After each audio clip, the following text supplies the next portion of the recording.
પૂર્વ કચ્છમાં મિશન ફોરગેટિવ અંતર્ગત નાસ્તા ફરતા આરોપીઓ સામે લોકલ ક્રાઇમ બ્રાન્ચ દ્વારા મોટી કાર્યવાહી હાથ ધરવામાં આવી છે. અંજાર અને સામખિયારી પોલીસ સ્ટેશનના ગુનાઓમાં વોન્ટેડ આરોપીઓને રાજસ્થાન રાજ્યમાંથી ઝડપી પાડવામાં આવ્યા છે.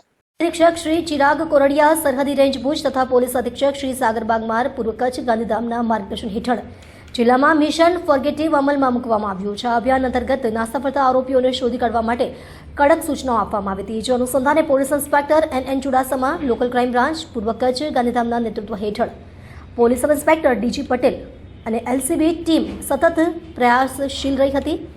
મળેલ બાતમીના આધારે ટીમ રાજસ્થાન રાજ્યમાં દબીશ આપી અંજાર અને સામખિયારી પોલીસ સ્ટેશનમાં નોંધાયેલા ગુનાઓમાં નાસ્તા ફરતા આરોપીઓને ઝડપી પાડ્યા હતા. પકડાયેલા આરોપીઓને કાયદેસરની કાર્યવાહી કરીને આગળની કાર્યવાહી માટે અંજાર તથા સામખિયારી પોલીસ સ્ટેશનને સોંપવામાં આવ્યા છે.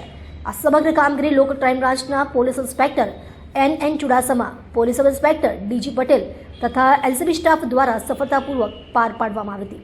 સ્ટોરી ભરત ઠાકોર, કચ્છ.